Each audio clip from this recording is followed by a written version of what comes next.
Hey, what's up everybody? It's Lids, and we're back for some more Gwent, and today we're playing more of the Double Down seasonal event, which is an alternate game mode in which every card in our deck gets duplicated, and whenever we play a unit, we will play a random unit from our deck that costs the same amount of provisions. Today we're going to take another look at one of the funnest decks I've ever played, and it got buffed. So let's go give it a look. So today we'll be playing a Syndicate Jackpot deck that uses what is probably the strongest finisher in the entire game. That, of course, is the good old-fashioned Salamander, poisoning every unit on the board, and because when we play the first one, we automatically get the second one out from our deck, the combo is not only devastating, it's surprisingly easy to pull off as well. So in round 1, we'll start with going with the Sly Seductress, because this is our only 5 provision cost card, so we'll get another one out from our deck when we play it, and this will get boosted every time our opponent plays a card, which makes it a very powerful engine. Then we'll use our 8 provision cost units, because they are a potent combo as well. Doadrick, who gives us card draw, and Snowdrop, who gets boosted whenever we do that card draw. And because Doadrick allows us to draw cards every turn, the points start to add up really quickly. Then for the rest of round 1, just use your coin generators like the Tax Collector, the Beggar, and if you need a spender, then you can use Street Urchins. And it is important that we win round 1 so that we have round control and last say in round 3 so that we finish with the Salamander, destroying all of our opponent's units and don't give them the chance to play something big at the very end of the game that we can't answer. So that's why, if you are losing in round 1, you can play Ciri, and even if you lose, get both Ciris back into your hand, which may be enough for you to regain card advantage and or last say. On the other hand, if you won round 1, and you're feeling a little bit greedy and you want to push in round 2, you can use Ciri in that instance, deliberately lose round 2, but gain even more card advantage. Then once you get to round 3, you can start slow with your little bronze units, giving out Veil whenever you can, but once we have 6 or fewer cards in our hand, we can play Fallen Rayla and activate her tribute ability to get another Veiled unit on the board and get her boosted, not only from the direct Rayla play, but also from when we play the Salamander in the future. Then play Marlene for another Veiled unit and the ability to give Veil to one of our other units, because then we'll play the Bleinheim brothers, Roland, who gives us coins whenever we poison cards, and Gellert, who does the poisoning. The more important of the two, though, is really Roland, because if we give him Veil, he will survive after the Salamander does all of its poisoning, and because we'll get coins every time we poison, and if we overgenerate coins, we get boosts with Jackpot, Roland becomes a huge source of points in round 3 as long as he has Veil. Gellert is still useful though, because in Double Down, we tend to play a lot of units, and our board can get pretty crowded, especially if your opponent happens to be playing spies and crowding your board with those as well. In that case, you can use Gellert to deliberately poison and destroy your own units to make sure that you still have space to pull off your Salamander combo at the end. And of course, Salamander is your finisher. Again, ideally, you have last say, and this is quite literally the last card that you play, because you play it, use the tribute, poison every card on the board, and because you have Veiled units, those units will survive, whereas if your opponent does not have any Veiled units, they will all get destroyed once you get your second Salamander out and use that tribute. Previously, coin generation was one potential issue with the Salamander, but that's no longer a big problem for reasons we will discuss in just a second. Nowadays, the biggest problem is that you need enough board space for both Salamanders, as well as both King of Beggars, which will get summoned from your deck onto the board when you use the Salamander combo. And this is why coins actually are not a huge problem in round 3. As long as you have enough coins to get the initial Salamander going, King of Beggars will refund you all of your coins, and both of them will get summoned onto the board, giving you additional points, and a way to spend some of your coins at the very end. So just make sure that before you play the Salamander on your last turn, you check to make sure that you have at least 4 free spots on the board for both Salamanders and both King of Beggars, and if not, use Gellert to poison your own units to create space. And if it seems like you're running out of space quickly, then it can even be worth discarding your non-essential cards, because all you really need is a Veiled Roland, the Salamanders, and King of Beggars. So there's a look at the deck, and honestly, it's fairly easy to play, because we have such a well-defined game plan. But oh man, when you pull it off, it feels amazing. So let's go see it in action. Alright, so going up against monsters here, and they'll go first. Okay, so we want to start with Sly Seductresses, that's great. Then we want to start going with Doadrick plus Snowdrop, so we have Doadrick here, that's great. We definitely don't want to have King of Beggars in our hand though, so let's get rid of both of them. They'll start with a Night Wraith. And given their stratagem, it does seem as though perhaps they're going to be a very Deathwish-centric deck. Let's go with Sly Seductress first. Get the other Sly Seductress out from our deck. Then it's Barbagazi for some consumption, and another one from their deck. And they'll eat some rats to multiply those Kikimor warriors. Now we can either go with another round of Sly Seductresses, or we can start going with our Snowdrop plus Doadrick combo. Let's go with Sly Seductress, though.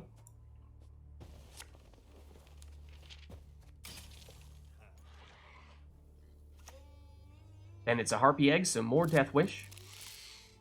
And Rotfiend, which is, of course, also a Deathwish unit.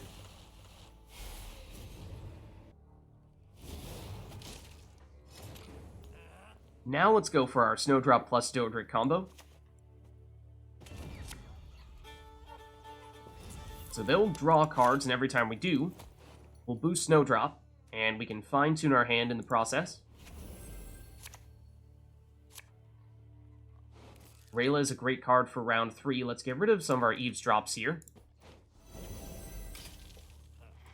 So when you're choosing your cards like that, you want to be mindful of setting yourself up for round 3, but not putting yourself in a position where you suddenly need to play the cards in round 1 that you were intending to play for round 3. It's unfortunate they used the Drowner to move Doadrick into the melee row. He is row-locked to the range row, so that will significantly limit the amount of cards that we can draw and the amount of boost we can give to Snowdrop. However, we do, of course, have our other Doadrick right here, which gives us our other Snowdrop. So the combo can still continue, just at slightly reduced effectiveness. And so this is what I mean. The Scout, not so helpful in round 1. We want to save it for round 3.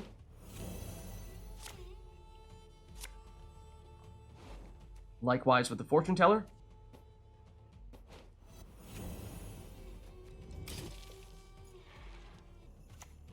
Okay, then it's She Who Knows, and I have to imagine they have Sabbath at this point. And Kelly, you have way more units than we do right now, so that's a little bit odd. Oh, and you go in the range row for that reason, perhaps. But that does raise a lot of questions. This is giving me Rat Swarm vibes right now.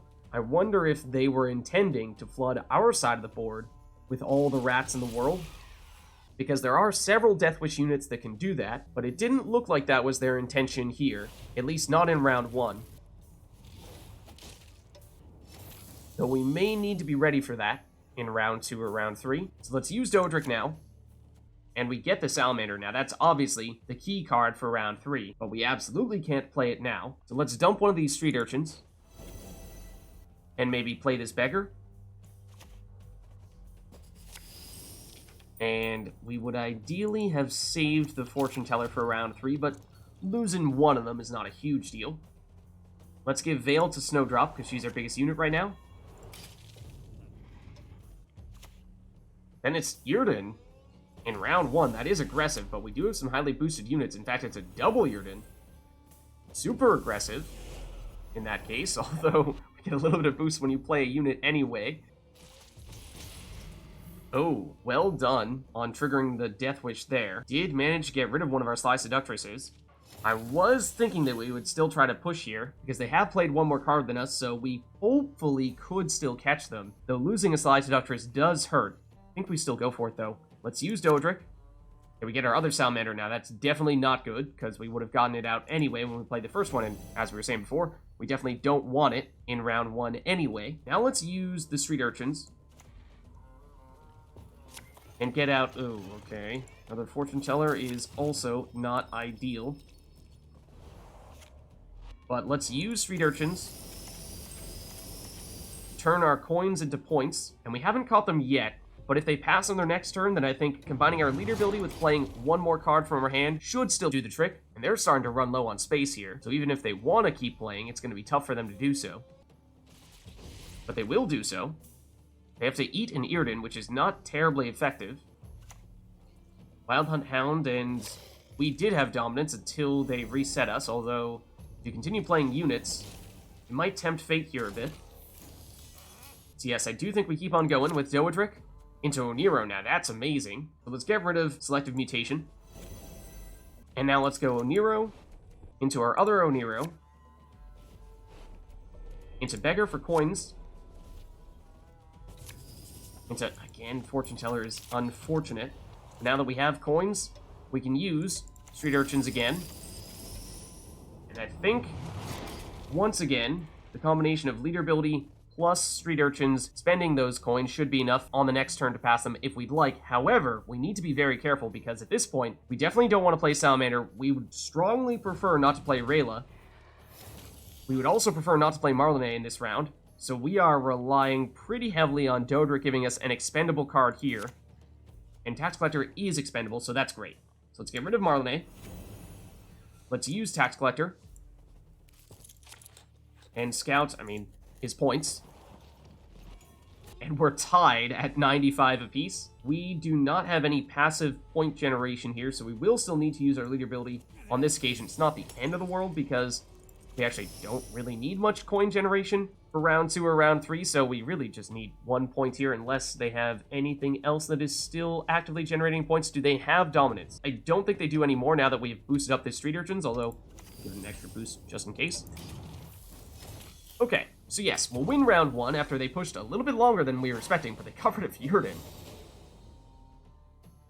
And one thing to note here is that we played one more card than they did to win round 1, so normally we would dry pass, except that they had She Who Knows carry over with Resilience, so I'm thinking let's get rid of the Fortune Teller, and what we would like to do is, perfect, play Ciri, either directly from her hand, or I was going to use Oneiromancy to get her, but this means that even if we lose this round, unless they have a way of locking or destroying Ciri, then we can get both Ciris back into our hand at the end of this round, going from being a card down to instead being a card up. So we'll use her, hit She Who Knows, and we'll get the other one out from our deck because she's our only card.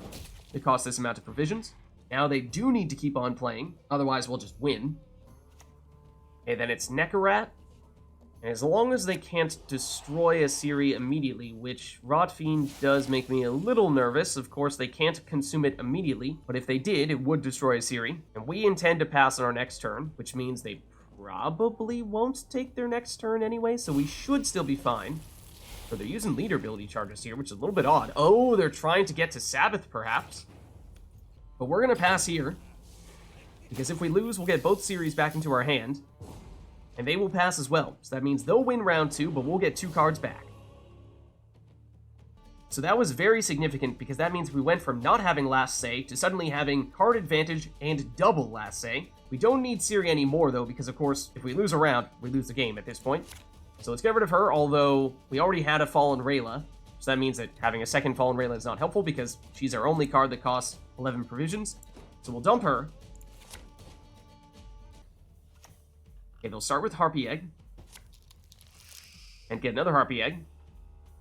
So we were seeing before that they had Kelly, which was kind of surprising given how many units they were putting up on their side of the board. We suspected that there was a chance of Rat Flood, which would mean we want to get down our most important cards early so that we don't run out of board space. However, we do have a card that can help clear up space on our side of the board if needed, so we should still have time to adapt if necessary. Let's start with the Beggar. That'll give us another Beggar for more coins.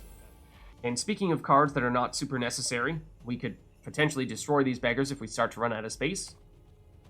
Grand Warrior, okay, yep, and Poison.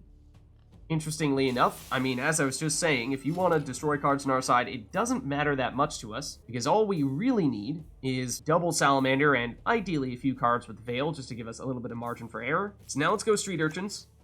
Starting with our most disposable cards here. And these could be spenders, if necessary, although we will eventually get King of Beggars out from our deck anyway, which basically makes Street Urchins unnecessary in round 3. King Cobra, yes, will destroy one of those Beggars, and again, not a huge deal. Even if you want to destroy Rotfiend, also not a huge deal. So it seems like they are prioritizing just removing our cards rather than flooding our rows right now. So I think we do continue with playing some of our less important cards right now, but as soon as it looks like they might start to row flood us, we're going to want to get our Bleinheim brothers out there. Because Gellert can poison our own units, getting rid of them and giving us more board space if necessary. But for now, let's go with the Scout, which does have Veil, which means we won't be able to poison it, which is both a good thing and a bad thing. It will survive the Salamander, but we won't be able to remove it if we are starting to run low on space. Okay, then it's them triggering Deathwish here. I imagine it's going to be this Rotfiend. They're going to activate. No, was it a Harpy Egg instead? Okay, so now let's go Oneiro into Marlene, because she has Veil and can give Veil, which is what we're going to want to do to set up Roland Bleinheim, because he's going to be our primary coin generator and therefore point scorer after we play the Salamander, so we want to make sure that he survives that. Okay, more Deathwish. And the armor does not matter much. They even do it to themselves. That's a little bit odd. But now that we have Marlene down here, let's play Roland. And we'll get the other Roland out from our deck. So let's give those Rolands Veil. Because as I said, they are the most important cards to give Veil to in round 3. Then it's another Sapper. Just odd. And that Griffin will destroy one of their Deathwish units to spawn in another Harpy. And now we can go Oneiro into our other Bleinheim brothers, Gellert. So Gellert is the one that we would use to destroy cards on our side if we were concerned about running out of space. And this Beggar really just isn't doing much of anything for us right now. So let's get rid of him, especially because since we have Roland, we will actually generate coins whenever we do this, and we might gain more coins than we lose, in addition to, of course, just creating board space. Okay, now they're going after Gellert. They give him 1 round of poison, and Slizzard means more consumption.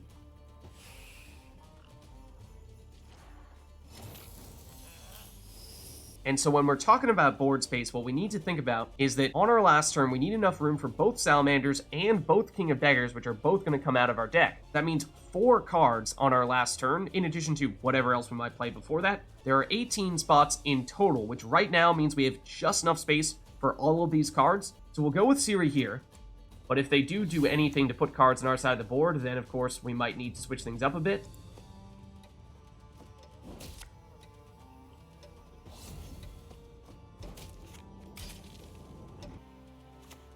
Okay, and it's another King Cobra, so yes, they will be able to destroy Gellert, but as I said, I mean, it's not the end of the world because we actually get boosts when they poison stuff, since we get coins when they poison stuff, and we're at maximum number of coins right now. It creates more board space for us. They got rid of a Ciri, which is one of our most disposable cards, so that's also fine. They'll do more consumption here, so they do have the lead once again, but of course, the big question is, do they have any units with Veil to survive double Salamander? And the answer right now is no. And we have enough room for using all these cards, so let's go ahead and play Fallen Rayla and use her Tribute to give her Veil. And that alone may technically be enough points. But of course, even if we are still ahead here, I do want to show you our combo with the Salamander. So you play him, pay the Tribute, poison everybody. That gets out both King of Beggars. That's why you need some board space for all this stuff. We get all the boosts from all the poison because we gain coins every time we poison on Roland. That's why we wanted to make sure that he had Veil. We destroy every single card on their side of the board, and anything that has Veil on our side survives.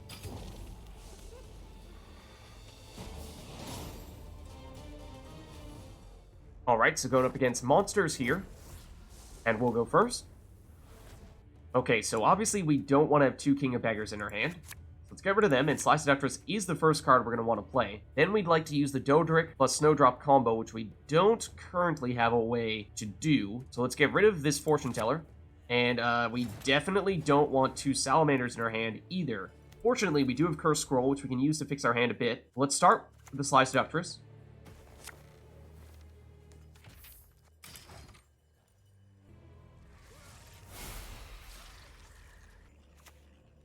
They'll start with some Thrive.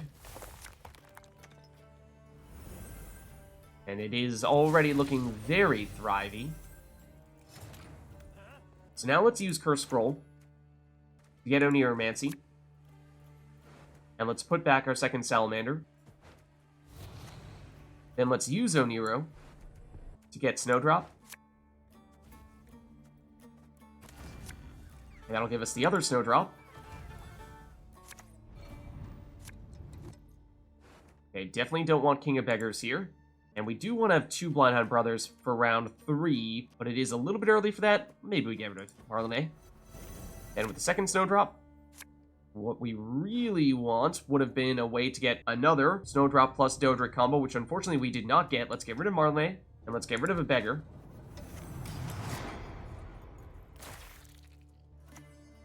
Okay, they'll go with more Thrive. And even more Thrive.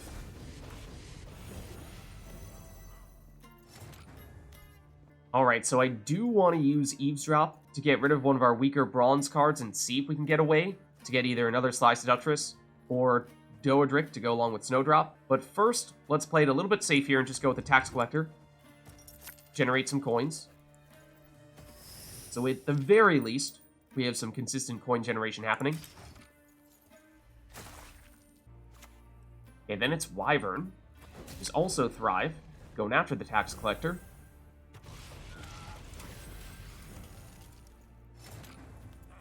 Okay, so now let's use Eavesdrop. And we keep on trying into Marlene. No, we don't want her. Go away.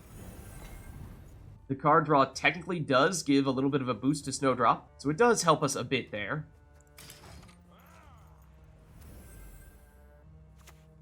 Okay, then it's more Thrive. Now, at this stage, they have lots of low Thrive units. They need something bigger to trigger all those Thrives. But generally speaking, Thrive does do really well in long rounds, and we do not have our engines fully up and running. So I think we will go Tax Collector here. And sure, we'll give Veil, which I don't think is going to be all that relevant. But we may need to consider using Ciri in round 1 here if needed. There's their Thrive triggering. After playing that Primordial Dow. That'll trigger everyone twice, I think.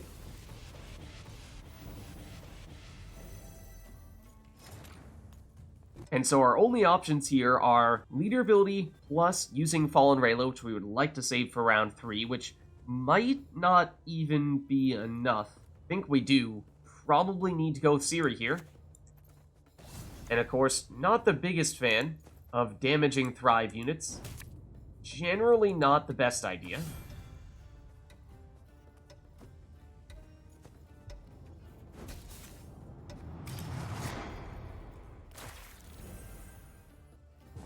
But now, even if they win round 1, we'll still get both Ciris back. And yes, I think that is probably still the way to go here. We'll get both Ciris back, giving us 6 cards to their 5. That means they will have Last Say in round 3, which is unfortunate, because that means they will be able to play a unit after we use our Salamander combo, but that last card they play will have to be really big if they want to catch us. So this will be an interesting test.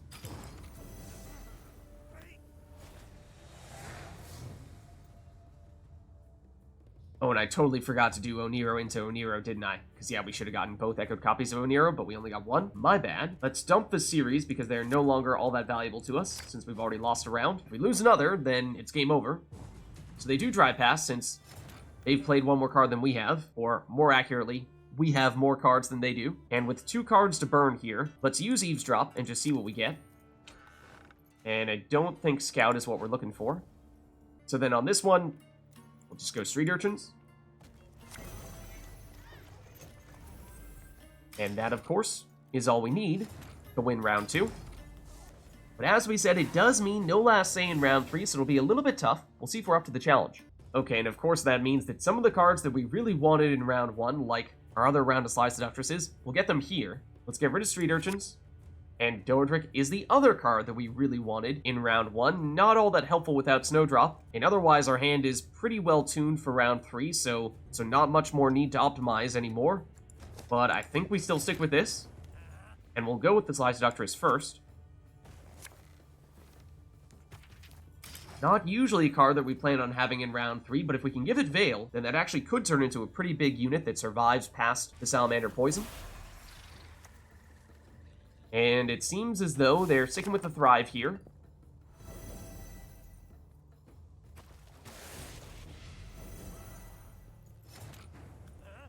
And so we could do Doadrick, though I'm actually not even sure if we want or need to, because we pretty much already have all the cards we want. So let's go with Fortune Teller and give Veil. one of those Sly Seductresses.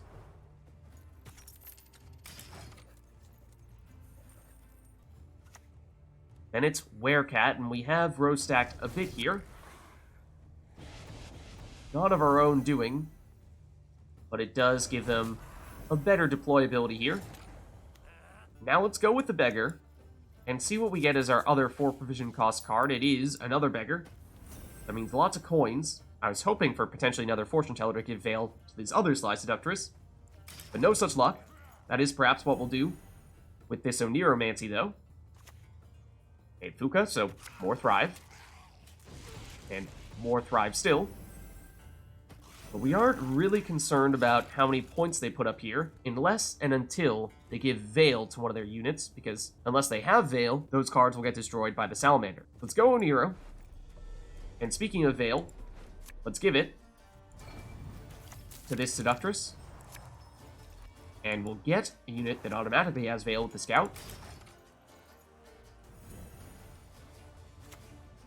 Okay, then double to lock for another Fuka. I suppose that does make sense. Wyvern also has Thrive, though it won't trigger the other Thrives. Okay, and at this stage, we have several cards on the board that we don't really care about anymore. Now that these Fortune Tellers have already given their Veil, we don't really need them anymore. They're just taking away space from the more important cards, like the Bleinheim brothers, Fallen Rayla, and of course, the Salamander. So let's use Gellert here. And we'll get Roland. And what we'll do is we'll actually deliberately poison some of our own units and deliberately get rid of some of them to create a bit more space. Because, of course, we need to make sure that we have enough room for both Salamanders and both King of Beggars, which will also come out when we use this combo on our last turn. Okay, Uma's Curse, bit of a wild card. Turns into a Sire, which they could potentially put to use. No, they're going melee row.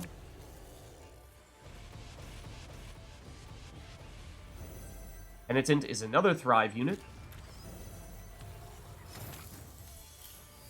So now let's use our other Bleinheim brother, our second Gellert, which will give us our other Roland. And now let's continue to get rid of some of our less important cards, like these Fortune Tellers. And because we have both Rolands down here, and they give us coins whenever we poison a unit, and we're already at our maximum number of coins, these Rolands will get boosted.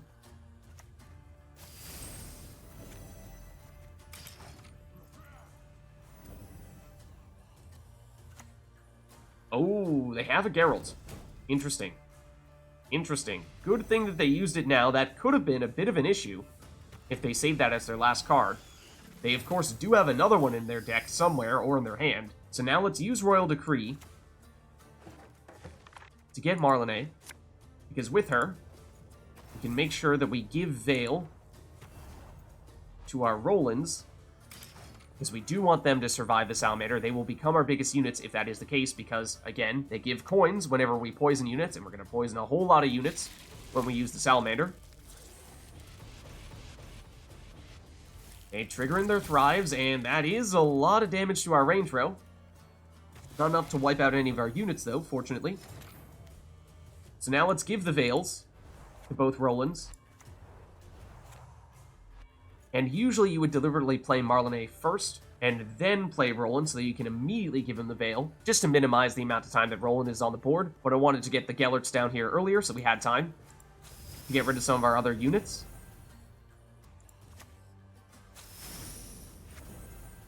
Actually, we could potentially justify keeping that Tax Collector. Now let's go Rayla, and use her Tribute to give her Veil, and turn her into another unit that will survive the Salamander.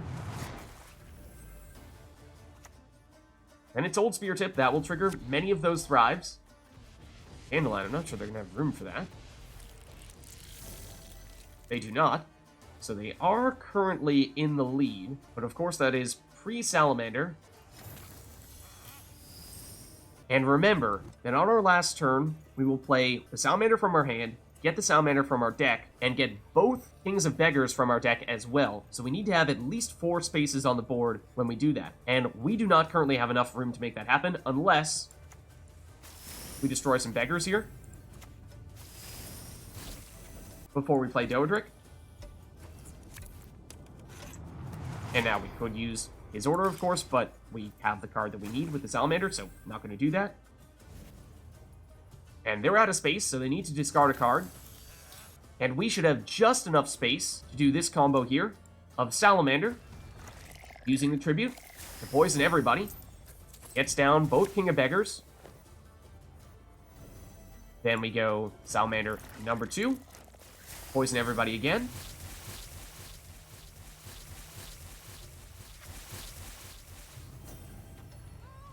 Somehow Pugo got down here. Use King of Beggars to spend all of our coins, and then get more coins, spend those coins. And so, although they do have last say, they do have a 300 plus point deficit to make up here. And Old Spear Tip may be a good card, but it is not going to be enough to make the difference, so we will still take the win. So there's a look at a Syndicate Salamander deck for the new Double Down seasonal event. If you liked the video, then make sure to hit the like and subscribe button and leave a comment down below to let me know which other cards, archetypes, and factions you'd like us to experiment with next. Thank you all for watching, and I'll catch you next time.